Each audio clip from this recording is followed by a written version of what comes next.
Hello, this is Brian Foster on Kardec Radio, presenting the program Spiritism and the Spirit World Around Us. Hello, on this August 5th, 2018, we are going to have an exciting program this afternoon. We are at 7 p.m. Eastern, 4 p.m. Pacific, all time zones in between and all around the world. We have listeners from all around the world listening to us, Europe, America, South America, etc. So it's exciting. Now, what are we talking about? Why am I saying it's going to be exciting? We're talking about future events, the future of the earth. First, let me start us off here. We are talking about Spiritism. These are future events. This is the future of the earth as given to Spiritist mediums. And of course, Spiritism was created in the 1850s by Allan Kardec. This is the Gospel According to Spiritism. This is a wonderful book. This book gives you a lot of information of which you weren't sure about when you read the Bible, like let the dead bury the dead and all sorts of other sayings that were in parables, but were a bit hard to understand, at least for me, maybe not for other people. Of course, this is the really main book to read, the Spirits book. I would recommend this to everybody. Of course, these two books I just showed, you can get those on PDF. So you can either find them on the bookstore, on my site. There's a link to it on the EDICI bookstore. You can just click on his picture, Allan Kardec, and it will take you there. You can find, and also you can also find all of Allan Kardec's books on Amazon. But again, you can get them for free. That's how I found Allan Kardec, on PDF. Now tonight, what we're talking about the section in this book, how we are guided by spirits, the future of the earth. And when we talk about the future of the earth, we're not talking about, okay, this is going to happen at this date, this is going to happen at that date. We're going to talk about more than that. We're actually going to talk about how the future is constructed. Because the information given to us by spirits talking to the Reverend Jiva Owen in the early 1900s is just reveals so much more than just, at some date this will happen, or the next thing will happen, or will become, there will be famine and wars, etc. And that's just kind of the noise, really. It's what I want to explore, not only what the ultimate future of the earth is in the next couple of programs, and we'll start in this program, but actually how the future is created. What do they think? What's the process of guiding us here on Humans? Hi, Sergio. So first, there's certain things we know for certain, right? The earth will become a planet of regeneration. Famine, wars, economic devastation, poverty will eventually be eradicated. Hate, selfishness, and jealousy shall become greatly reduced or eliminated. Christ, following the commands of God to raise the earth to the next level, will not fail. The earth will become a paradise. So what does this mean? This does not mean that all of us will rise with the planet. A portion of incarnate and discarnate spirits who have ignored and resisted the urge to follow the light and instead have held on to the material leanings and used their brethren for their own selfish desires, they shall be removed from the earth and sent to another planet, befitting their character and attitude. They will be given another chance to learn, while those remaining will reside in a just and equitable society, free of the fear and chaos we have today. Now, this is the future. It will occur. When and how it unfolds is the subject of the communications analyzed in the next couple of programs, and including this program. The time frame was not revealed to us. Now, you'll see many people say, oh, this is going to happen this year, it's going to happen next year.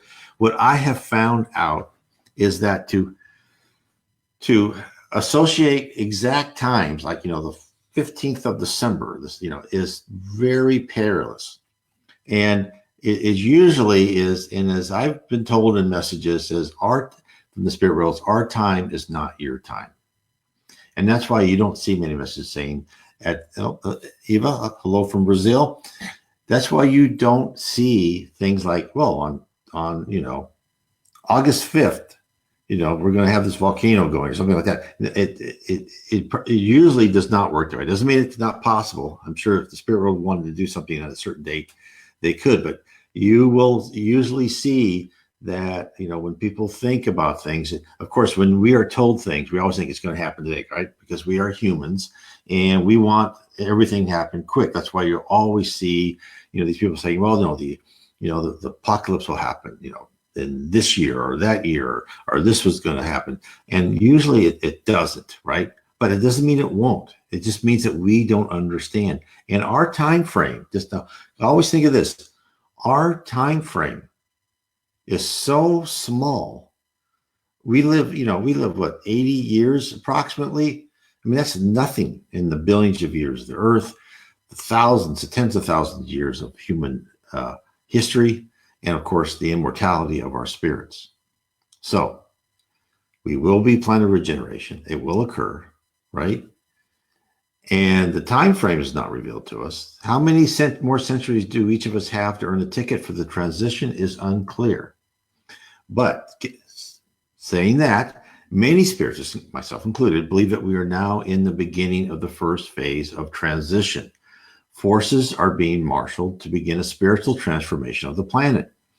And it's not only just spiritists. I hear many different, Sarah Troy, other people who call themselves, spiritualists or mediums, are not exactly spiritist mediums, believe that we are in a transition period. I agree with that. And in past enlightened emissaries of Jesus, such as Socrates and Buddha, will return to the earth in physical form to lead us. There's a lot, what I've heard is there's a lot of very high, powerful spirits that's made an impact on our society, the whole human society in the past, that will return to earth. Now, in this whole construct, we are now, and I think everyone can agree, we are really in a very materialistic phase. And so the pendulum will be swinging from spirituality, from materialism to spirituality. Now, the pendulum right now, I believe, to materialism is close to reaching its apex. We may not be there, but it's very close. I think people are just, it's being sold to the commercial life. All that is just so pounding us all the time that people are seeing that there's an emptiness of life based upon consumerism and relative morality, which will contribute to a longing to fill a void of the soul. Many people are seeing that right now. As humans programmed by the spirit world to seek out a greater meaning to our lives, we can't withdraw forever from the concept of God. And therefore, our culture will undergo a dramatic transformation, which is required for the coming physical transformation of the earth. The arc of the pendulum will begin to move back to the spirituality, but without the ignorance and prejudices of the Middle Ages. Sans the rigid dogma and ceremonies which serve to limit the intellectual curiosity of those who think others to give them all the answers. This is the major difference between most visions of Earth's future. Many visions, they end in monumental catastrophes, either by asteroids, climate change, massive famine, or a combination of earthquakes and volcanic activity, or legions of spirits fighting between good and evil. According to Spiritism, and especially you'll read this in the Gospel according to Spiritism, you'll read this in the Spirit's book, the earth doesn't change in a flash, but over a long extended period. What is required for the transition isn't physical, but spiritual. Now, the contours of the earth may stay steady and evolve over time, but the harmonic vibrations from collective humanity will rise together to cause drastic changes. Alterations measured in hundreds, if not thousands of years. While the earth may seem to be a giant mass with a molten core, mantles, and crust, hard and heavy and unchangeable, it is in reality created and held in place by the force of will of high spirits. The earth is susceptible to dominating vibrations and thoughts. As billions of humans raise their awareness and are in tune with the spirit realm and all that it implies, the earth, and humans too, will become less dense and more ethereal. Only then shall the first phase of the future be attained. So hence, the visions of the future brought to us by different spirits communicating with the Reverend G. Vaughn aren't images of tidal waves and lost cities, but of new ideas, new cultural norms, and new structures and organizations, which will be identifiable results in the sea change of human society. So now let's talk about how all this is created. And I want to present to people, and I think this is, it may not be as exciting, but I think it's extremely exciting when you learn this from Jiva Owen. And this is telling us how they guide us individually and collectively. Because to really understand that, you understand why the human race has gone through these cycles. And it's not necessarily a cycle of achievement and then this destruction. So let's talk about this. This was revealed to the Reverend Jiva Owen. We actually go through cycles of progress, material and spiritual. The spirit realm guides us individually and collectively. Unbeknownst to us, there is a grand plan for all of humanity, but it is not a straight line or an upward curved line of progress. So it doesn't go perfectly straight, and it's not, the hockey puck curve we see so much. We move forward, but we move forward on a spiral. Now, the spiral concept is stated over and over again to the spirits who talk to the Reverend Jiva Owen. If you look even within the atom itself, it rotates around the core, right? The protons, electrons rotate around the core, and those are even spirals. Everything is like it. You can look at the spiral of the contour, the progress of the Earth around the sun. So we who live in the present and see our path from behind us, we see a narrow perspective. We see progress, decline, and progress again. We see movement ahead, and at times, whole cultures declining into the dark ages. We believe that a span of 1,000 years is practically an eternity. So we have to broaden our horizon, we have to broaden our field of view and see what we take as sliding into chaos is really a form of progress and renewal, a gathering point to make humanity ready for the next great leap forward. So to peer into the future, we must analyze our past. But our analysis is flawed, for we aren't able to peer into the entire past of humanity. For such destruction was wrought to cultures long ago that we have only distant myths to enlighten us. And we must realize the Earth is but one point in the universe, that our destiny and trajectory is connected to the entire physical universe and the will of the spirit universe. So a lot of this was contained in the messages to the Reverend Jiva Owen from the Spirit Arnell. It was on Friday, March 22nd, 1918, concerning progress on Earth, in the universe, and how the great lords of creation have attempted to shorten the path to perfection. This is what was told the Reverend Jiva Owen. I'm quoting now. There were at that time, so long ago, some who had in mind to take a shorter path to perfection, and others who chose a longer one. These two groups did not clash exactly, but the variety of their endeavors overlapped somewhat, and the confusion which ensued has caused all that man today call evil. All things are working towards perfection, but so great is the field of activity that the period must necessarily be long, if you count it in days and years. As viewed by those who stand in God, his presence, it is neither short nor long, but one continuous event, as a river, when considered as a unit, embraces the whole from source to sea. So this takes us back to a very high level, not just the top of the mountain, but this is the top of the galaxy, right? If you look at that, this is how you must look at Earth as this little speck. What Arnell is telling us, that Earth's revolution has told the story of the remnants of quick evolutionary species, which proved in the end to be inadequate manifestations. On the other hand, they were useful in setting up the stage for the next great leap. Therefore, the spiral shape of progress, one species or an entire ecology, progresses and dominates, but can only reach a certain plateau, whereupon they must be discarded. Arnell supplies examples of the growth of the dinosaurs and even the extremely large mammals that we uncover as ancient fossils, as proof of the destruction and subsequent rise of a superior replacement. Now, knowing this, we should not assume that we are the plateau of everything, right? We are a species that just happen to be the latest, right? So there will be more. They've even said this will be more. We as humans stand upon the platform of all the animals that have come before us. Only by experimentation, learning through failures and successes, were we able to be thusly constructed.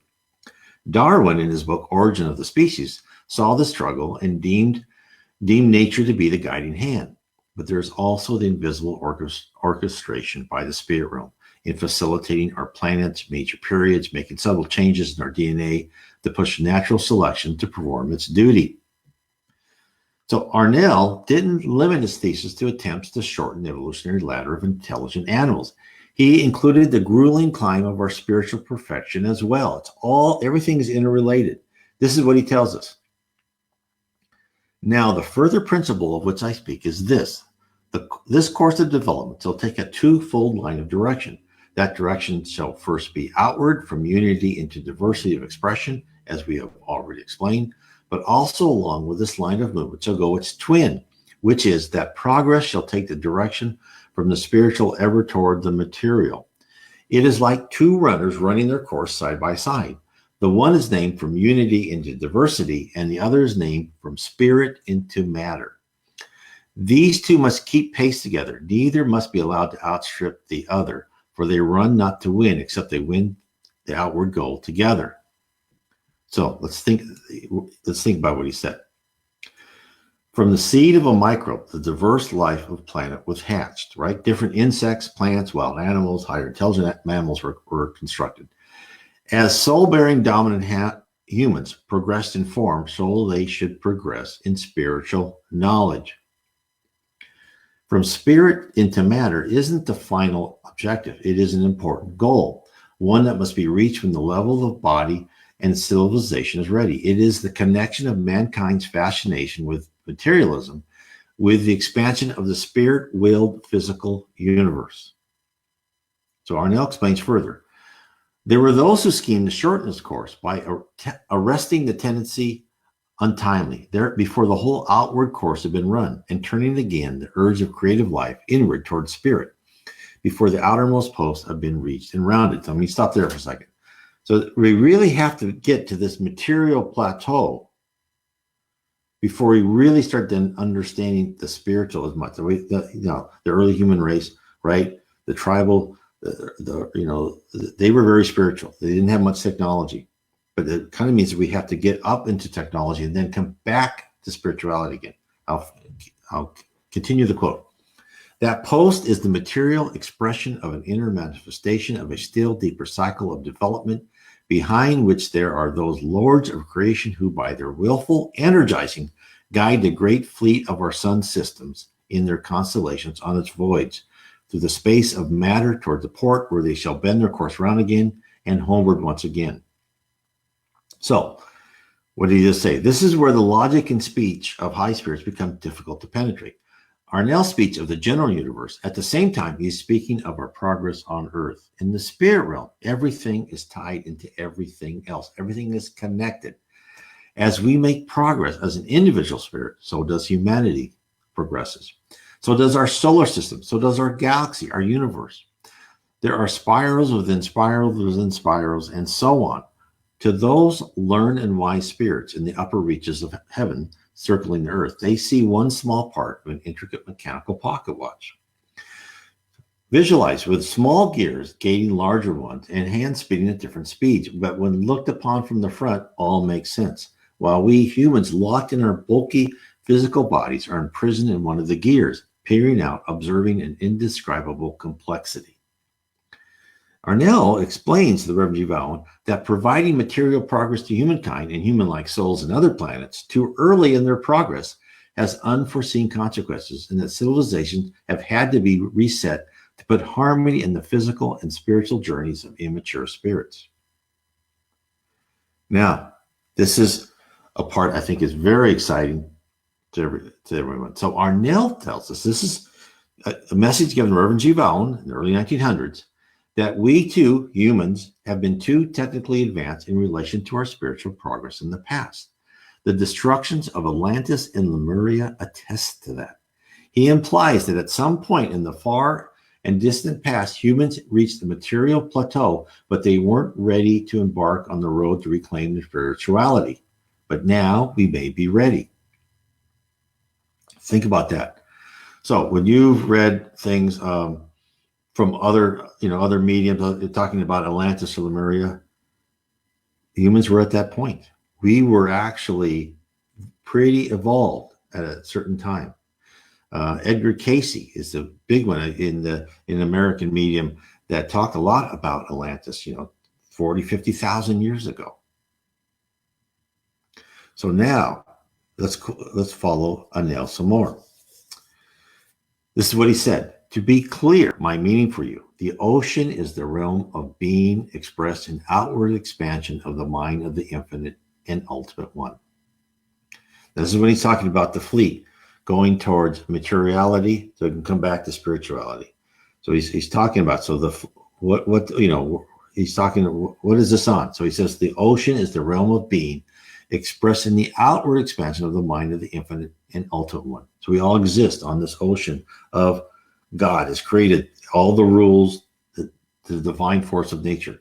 The fleet is that universe which was brought into existence at his command and by the creative lords of whom I spoke. The port to which the outward course is that which you find yourself today, meaning going towards ultimate materialism. The homeward course is that which you are now tending. So he seems to be saying that we are starting to round, right, the buoy. For the outermost point has been reached and is just being rounded. It is the rounding of that point. It is the turning of the vessels out of the harbor of material inertia towards the more active element of the open sea, which is the cause of so much unrest in all directions at the present time. Soon the sails will fill and set steadily athwart the hulls. The vessels will settle down to their homeward course, and both officers and crews, now homeward bound, will be of cheery disposition, and ever as the fleet plows through the ocean of being, near and near will it come to the port from which it set out so many ages ago. And gladness and peace will gather about them as they go for the welcome which awaits them, a port far away into the east where the light is already breaking and the smile of God is seen. So he's saying that we are on this course, and we've been on this course, and we've actually been in civilizations, Atlantis and Lemuria, that have had of going towards, this technical materialism type plateau. And in the past, we've had to be destroyed. So no, okay, your technological advance is too much for your spirituality and your spiritual maturity. Okay. I don't know. I mean, to many people, we are that again, right? We have the atomic bomb, we have atomic weapons. Are we mature enough to handle that? A lot of people debate that subject. But he says that it looks like we are now, and we are going to round back into a more balance between spirituality and materialism. Now, he sent that to us in 1918. The First World War was ending. The Second World War was only 21 years in the future. The beginnings of the age of the internet was only a little more than 60 years ahead when he sent that message in 1918 to Reverend Shiva Owen. The entire collective humanity on Earth went through massive destruction right during this time frame, illustrating the capacity of the dark side of technology. Then one more push, starting in the 50s, of invention of material wealth. All the while, a large portion of humanity have had a sense of something lacking, a hole, a missing spiritual component to our lives. The 60s were a reaction to the consumer tidal wave, but being based on no firm foundation other than freedom from everything, it eventually succumbed, right? Parallel to material growth, our culture has rejected even the tiniest demonstration of faith, a set of divine laws from God that should govern our moral compass to always point to love, charity, fraternity, and honor. Instead, what do we have now? We have this culture of relative morality based on a wholly material world with no sense of an immortal spirit. Hence, we only live to seek pleasure. Counterintuitively, our very advance carries the seeds of shaking our materialist platform, awakening the world to the existence of another plane, the spirit world. The internet, that device which spreads opportunities to buy instant gratification, also serves to gather like-minded people to discuss their faith, their spirituality, their near-death experiences, their stories of unexplained phenomena, and the ability to plan collective efforts to others in need of help. The great Brazilian medium, Francisco C. Xavier, told his acquaintances that the World Wide Web will open up the doctrine of spiritism to the planet. People will discover Allan Kardec and other spiritist writers, so they may fully understand their place on earth and the meaning of life. So what you see so much is when the spirit world gives us something, you go, oh, that's horrible. But in that, so many times in that horribleness, there's another seed that something's going to break out of it. So I think in summary, Arnell's place in this, and this is back in 1918. Now we're 100 years later. I think we're at the top. I could, So many times we fool ourselves, so I'm always careful about that. But we are close to the apogee of materialism. And he believes we are leaving that port, the place of buying and selling goods. Now, remember also 100 years, that's 100 years. That's nothing, right? That's what we always have to understand about when people bring prophecy and what's going to happen is the timing. You never know about the timing. So I think we're leaving that port. I think we're rounding that place of buying and selling goods and embarking into a different ship, which will lead us to balance our material with the spiritual. Now, let's give examples of spiral progress so we can get a better understanding. So I think the sinking of the continent of Atlantis provides a good example of a culture with advanced technology, but not the spiritual maturity to manage it. There are more recent demonstrations of entire societies allowed to practically, allowed to practically disappear in order to rise up once again with a different perspective. So let's talk about these. And these are probably the smaller areas. I think Lemurian Atlantis is a big example, but I want to give an example that we kind of know more, right? So one can detect the hand of the spirit realm in the collapse of civilization in the 13th to 12th century BC, also known as the late Bronze Age collapse, or the invasion of the Sea People. I don't know if anybody studied this, but I find this fascinating. During that time, entire cultures were wiped out. Minoans, Mycenaeans, Trojans, Hittites, and Babylonians. Only the Egyptians survived intact, but even it declined after the experience. Historians are still attempting to piece together what could have caused such a general rout of the ancient empires. The simple explanation of an outside invasion doesn't do the practical erasure of long-lived societies justice. Another example, the spirit world also took hand in the destruction of Rome, as reported in the book Psychograph by Chico Xavier in 1939. Emmanuel, Chico's spirit mentor and author of the book, On the Way to the Light, a great book. I recommend that book. Is just amazing. Explain what happened to Rome. So, as a background, remember, if you look at in the micro level, each of us has a guardian angel, do we not? Right? We have spirit mentors and people look after us. So do organizations, so do countries, right? They all have people looking at them, and everything's based upon cause and effect, action and reaction, karma. You can call it whatever you want. So let's look at this on a broader scale of what happened to Rome. This is what Emmanuel wrote. The Roman Empire could have effected the founding of a soul state on the planet due to the marvelous unity it achieved and thanks to the effort and watch care from on high. But instead, it disappeared into a sea of ruins after its wars, aberrations, and circuses filled with wild beasts and gladiators. The enormous organism began rotting away in the open sores opened by the negligence and impiety of its children. And when the palliative of mercy from selfish and compassionate spirits was no longer possible due to the galvanization of the overall sentiment on the broad table of earthly excesses and pleasure, suffering was called in to reestablish the fundamentals of truth in souls. Nothing was left of the proud city of the emperors except piles of stone. Under the last expiation and suffering, guilty spirits changed their garments in order to revolve and redeem themselves in the infinite scenery of life. While many of them continue to weep in redemptive suffering, the sad and lamenting winds of the night mourn over the ruins of Vespasian's Colosseum. So what's he saying?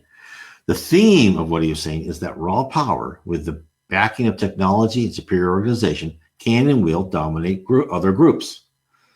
But with power without kindness and compassion for conquered subjects or allies will eventually cause the spirit world to withdraw its support, thereby initiating a decline. The advanced technology within the guidance of spiritual maturity in its use will result in tragedy. Haven't we seen that whole cycle of history? A country just expands, Germany in World War II, the communist empire, right? All this, as they expand, they are horrible to people. Cambodia, right? With the Pol Pot, the communist Pol Pot killed 6 million of its, or 2 or 3 million of its own people, and then they collapse, right? Because it's so horrible. But this tragedy can be looked at but one curve of the spiral, right? So people learn from that. People learn that the Soviet Union, gulags, the communist Chinese. I mean, how many people did they start with? 20, 30 million people.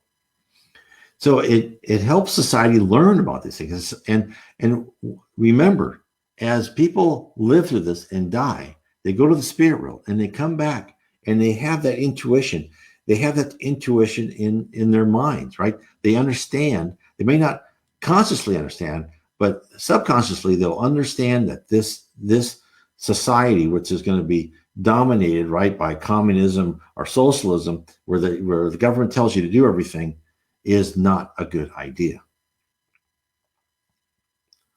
Now, so it let's just learn these things, right? And remember, it's not just on Earth for one time. We learn. I mean, who knows what I had done, right? We learn from life after life. Now, we don't. Do we recall these memories perfectly? No, but we have our instincts and our conscience, right?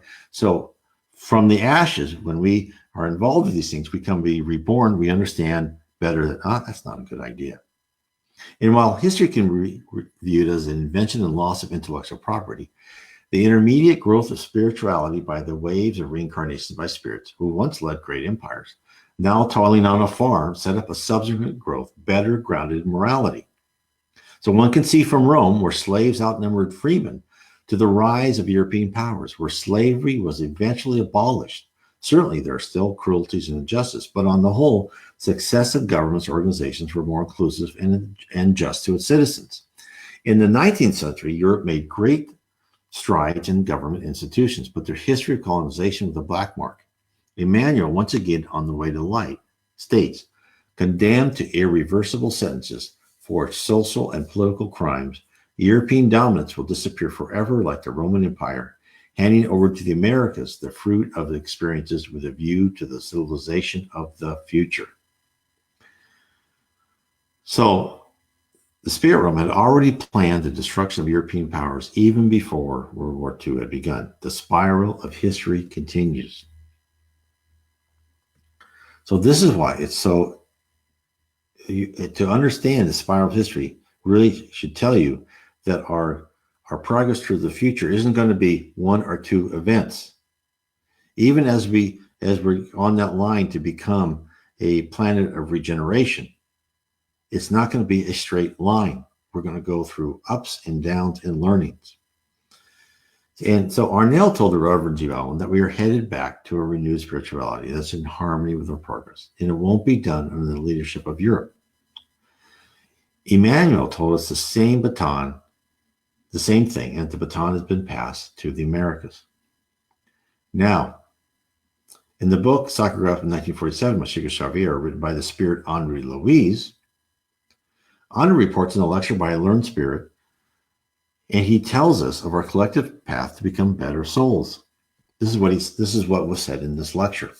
This is why all the writings by Chico Xavier is so interesting, because you get these little things and it helps you understand and piece together how all, history is, how we are guided, right?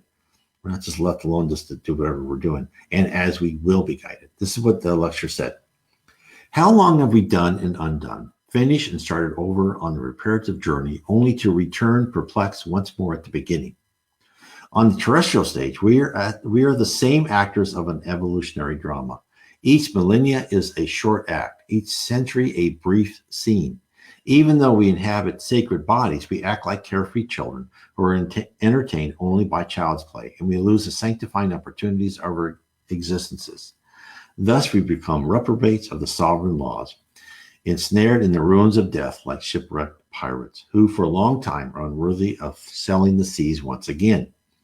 While millions of souls enjoy good opportunities of correction and readjustment, once more involved in regenerative efforts, in Earth cities, millions of others mourn the defeat, lost in dismal delusionment and suffering. So what does it mean by that, right? So to make it simpler, it's like he's saying the entire student body of the campus, called Earth, because that's what Earth really is. It's a campus, and we are the students on that campus, has had to take and retake the same courses over and over again. Each time, the expectation is that we are to learn to become a bit more empathetic, a little more loving, and expanding our caring and fraternal instincts. Now, people look at our world today, oh, we're just as bad as we were before. Well, I think we're a little bit better.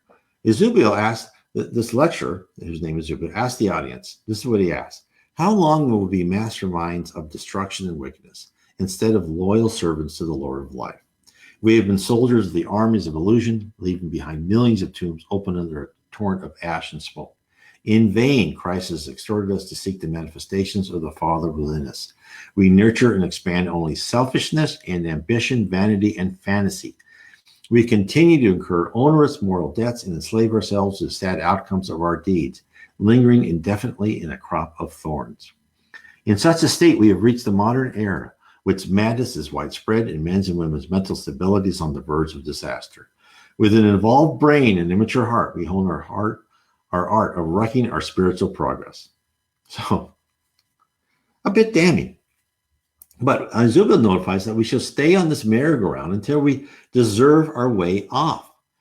And this all goes in the fact that we go into elliptical orbit in life after life on a spiral upward trend. It is up to us when we make the decision to exit. We just have to earn it. Now, I remember Chico one time was saying, when they say, how many people, actually when they get rid of this physical body, go to heaven? And I believe he said about 30%, 3 out of 10. So I would like to have someone ever tell me is, what was it back during Christ's time? Was it 2 out of 10? Was it 1 out of 10? Or was it better? My intuition says that we've gotten better. Now, 30% isn't that, to us, it should be higher than that. But it's not bad considering when you see the society around us where even people who act good are really still tied materially. That does not just mean they're not good people. I don't want to say that, but I'm just saying their priorities are complete materialistic and their loves are guided by materialism. And those people who are good people and they're just going by the culture, they are certainly will become better as life after life takes them, to ascend. So, and this is what kind of the whole impetus of what I want to say is that we're all part of this culture, right? We all must do our part to improve our culture, to bring the knowledge that we never die, that we exist again and again in the great endeavor to become a perfect spirit. We are making our own future, and we are being guided towards a distinct future, but we are in control of the timing. And only by raising our collective harmony can we earn the right to ascend. Right? The future isn't just a cataclysmic event ordained by God. It is a series of waves of changes brought to us by painstaking planning of individual lives, cultures, and nations. So now I also want to explain, okay, so how are, externally now more how this happens. How do they move us, right? And so therefore, but from what I just said now, I just want you to think of the future as not being a specific date or occurrence, but as a journey, a long transformation, which may last 1,000 years. So start thinking in those terms. Now, have you noticed that groups of people on Earth tend to share the same longing, right? The same urges towards a common goal. The Renaissance was one collective gasp of intellectual freedom from the bounds of the Catholic Church. It seemed to occur organically, but unbeknownst to humanity, the spirit realm sends out signals, subtle pushes to our minds and emotional state to begin to move us in one direction or another. So as an example, according to Spirit Manual, in the book On the Way to Light that I talked about before, the Renaissance was planned by the spirit realm to set the human race onto a new path. And I'm talking about this is because when I just said, people like Buddha and Socrates and other people that made dramatic influences and probably more hidden influences that we don't know, but they probably were substantial, are being reincarnated. This is what's happening to us right now. You have to look at the earth as a chessboard, and pieces are taking off, right? Let's say there's a great cataclysm and many people die. Well, those pieces, if you look at them as pieces on a chessboard, they did not die. They're just moved off the board called Earth. They can be moved back on the board when and where it is essential to change the future of the Earth. And let's give an example of that. So when Emmanuel said the Renaissance was planned by the spirit realm to set the human race on the new path, this is what he said. At the dawn of the 15th century, When the medieval era was about to end, large assemblies of spirits met in the vicinities of the planet to direct regenerative movements, which in light of Christ's determinations would lead the world to a new era. The entire regenerative effort took place under his merciful, compassionate gaze as he poured out all his light on the hearts. Devoted messengers reincarnated on the orb to carry out loving and redemptive missions.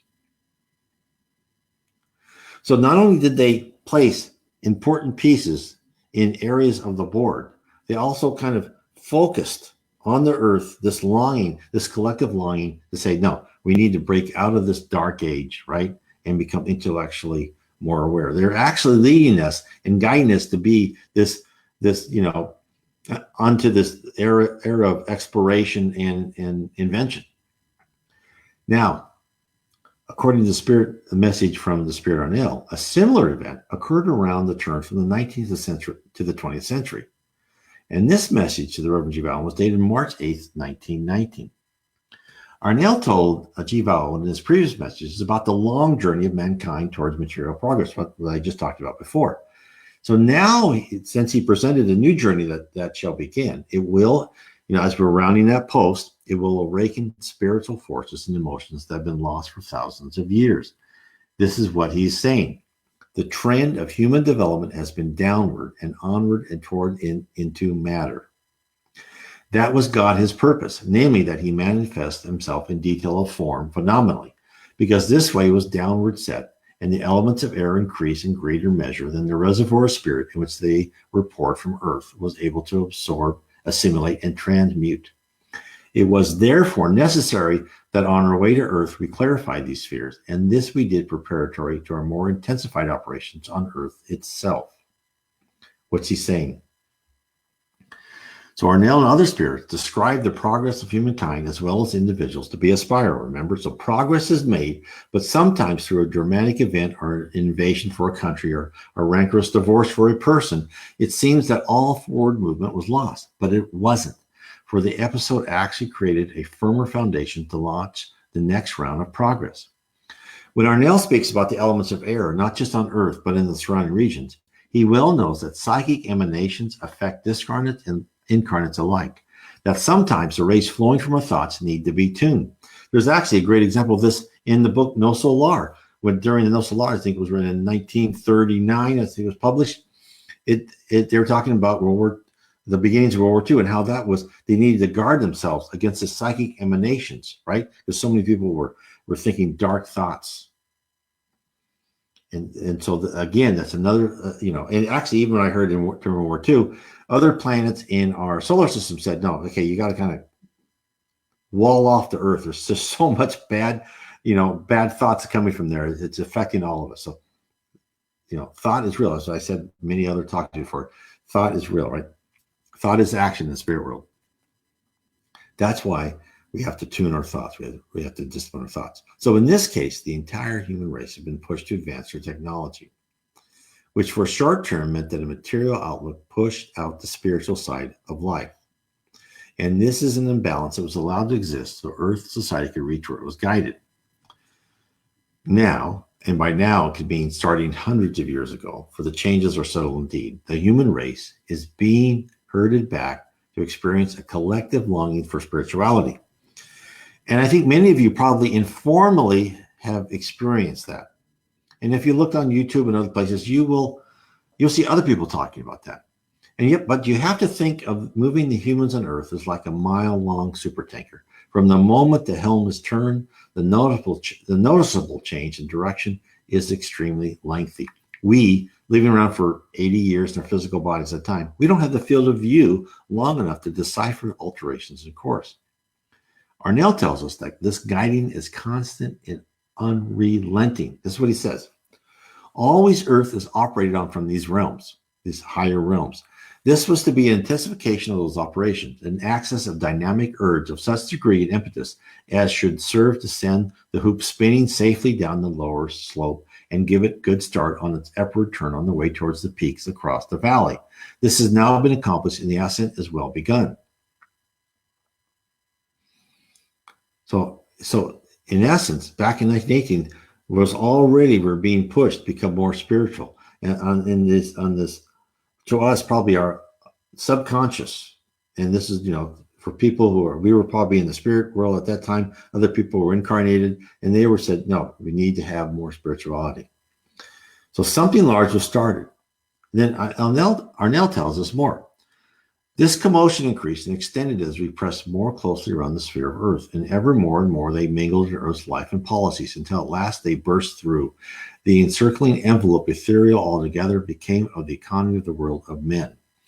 So this was an emotion and a thought, a feeling that started in the 20th century.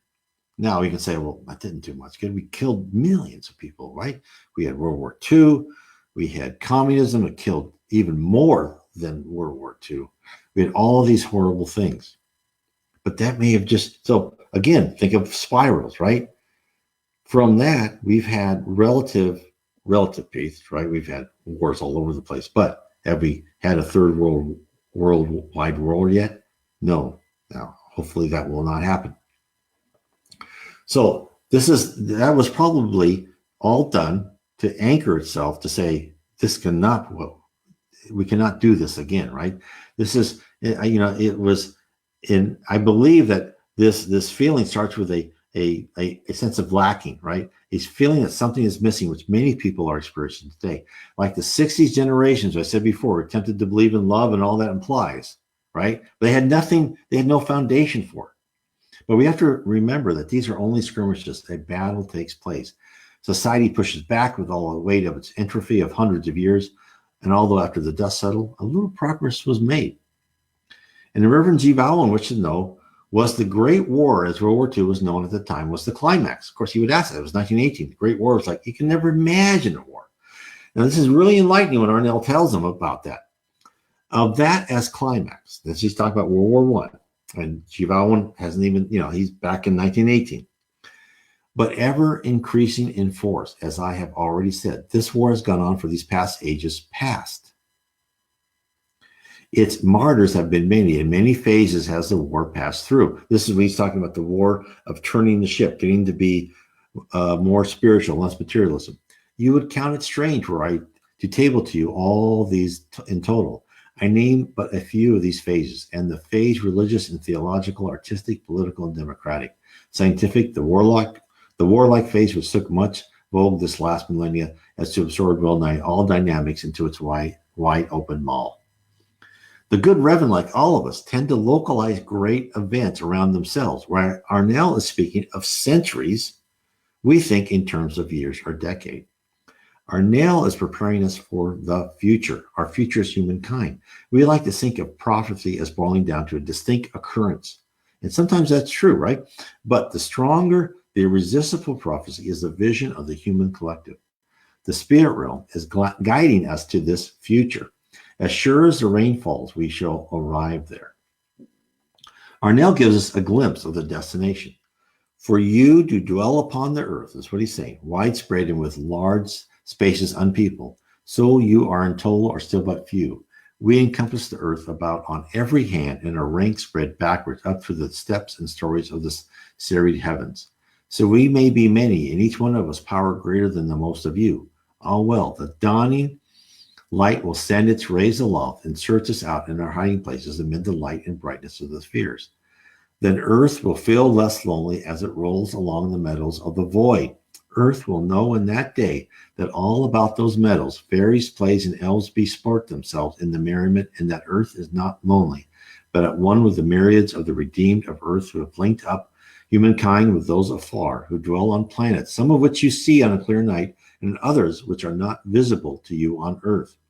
Nor will they be until you put off from your low-lying shores and sail your boat towards the open sea, towards the great expanse, towards the western region of the sun. So we are being alerted that we, humanity on earth, will join other planets to attain a balance of technology and devoutness, materialism and spirituality, wisdom and faith. As we approach those goals, we shall be assisted by other races from other planets. And in this prophecy dovetails what the prophecy stated by Francisco Xavier in the 70s, when he told us that if the Earth could live through the next 50 years, starting from July 1969, when men went to the moon, that sometime after 2019 July, the Earth would be openly visited by aliens who would render us assistance. The help from these otherworldly visitors wasn't only to be in the form of wondrous gadgets and applications, but also of the spiritual knowledge. We shall be exposed to what they have learned long ago, that we are immortal souls who reincarnate to learn and to improve, and that we begin in the spirit realm and shall ever return. So I hope that's been interesting. And I think the theme of that is for us to sit back and look at the long term, and don't think and don't be discouraged when you see these backward movements, right? Because these backward movements in our society, in our culture, and in the world are meant to instill some sort of lesson. Just like you have children, and you don't, and good parents will let their children fail, right? Because you can't guide or guard everything from those children. Sometimes it's good to let them make mistakes, right? Because if you just tell them and not let them do anything, they'll in their mind they always think they'll do it later, right? They'll do something stupid later, or they do something stupid today and they learn the hard way. Maybe a scraped knee or be embarrassed or whatever it is. Hopefully it's not too bad. Then they will put that into their character and change their character. They will have learned a powerful lesson. Some of us learn the hard way. Some of us learn the easy way. All of us probably have many parts of us that have to learn the hard way. I know I most probably had to learn the hard way in life after life of being selfish on the quest for material gains. I've been told that. And hopefully, we all can learn better as we go towards the future. And this is what's so important, is for us to look at and not worry about, when is the planet going to get better? We're not going to be, first of all, know that we have to help collectively. We're all each like one grain of sand on the beach. If we each improve and we help other people improve, that future will come. It's guaranteed. It will come, but the timing's up to us. Now, we may take multiple lives to get there, but in the scheme of things, in our immortal lives, what's 1,000 years? It's nothing. Now, it's easy for me to say that, but for those living in the tragedies and sorrows and the hardships you are on a day-to-day basis, it probably means like, what is he talking about? And of course I understand that. But the more you can raise yourself up and look at the arc of not only your life, which is a millennials, right? Millennium and millennium, right? Thousands and thousands of years. And look at the arc of the life of the planet and the culture of the planet. And know that everything will get better because the spirit world is teaching us things. It's like your first grader who's being taught things, even though they don't know they're being taught, right? When they sing a song of ABCs, they're learning the ABCs. They don't know that. They're just singing a song. It's what's happening to us. We're these immature spirits who are being taught lessons. We don't understand we're being taught. And that's why one of the first things you can do with Spiritism is understand we are being taught lessons on a daily basis. How to be calm, how to control our thoughts, how to love, be charitable, be fraternal. If we can understand we're here to learn lessons, then we can look at our lives and go, okay, yeah, well, that happened. And boy, I didn't like that, but I learned a lot. And hopefully I won't have to go through that next life, right? Because if you can learn from these tragedies in your life and change your attitude and your character, right? Let's say you had a messy divorce and your spouse treated you just like horrible, took everything. If you can make the decision saying, I never want to be that to anybody. I'm not going to do that. I'm not going to take revenge on other innocent people. I'm not ever going to be like that person. That is an extremely valuable lesson you learn, and you are part of the future of the earth. This is where you have to understand is every time you make that next spiritual stage, the next level, you're more and more part of the earth. And as I first started, right, the earth will change. But what happens is, as we as a collective humanity, become more in harmony, more in tune, and have this godlike vibration, right, of love, fraternity, that we, the collective humanity, will actually raise the planet into a planet of regeneration. It won't be like, oh, you're a planet of regeneration. No, we have to be in tune with that. it sits with us and the spirits around us to be in tune with rising up. Anyway, I want to thank everybody for this wonderful time. I thank you for being with me. And I just think that I'm hoping that this has made sense for everybody. And please tell everybody, come and join Kardec Radio on Facebook page. And please share this video. Share it to your friends. Go to my website, nwspiritism.com.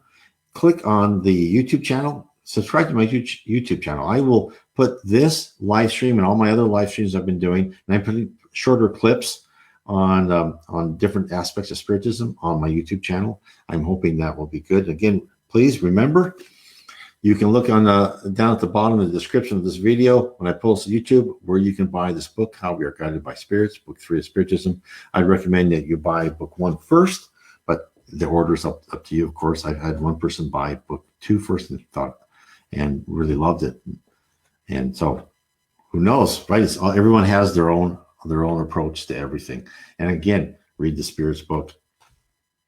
And please share our knowledge with other people. I honestly believe that Spiritism has made a big difference to me. It's made me more calm and cool. Not perfectly, yeah, I'm far from that, but at least a little bit better in not reacting, not being too emotional, not getting mad too fast, right? Because I understand these things that happen to me, to us, to my family, to people around me are all there for a good reason. Anyway, I want to say God bless everybody, and I will end our program for today. I would like to thank everyone for listening to our program on Kardec Radio and to point you in the direction to find more information about the spirit world around us. You can visit my blog at www.nwspiritism.com, and that is www.nw as in Northwest Spirit.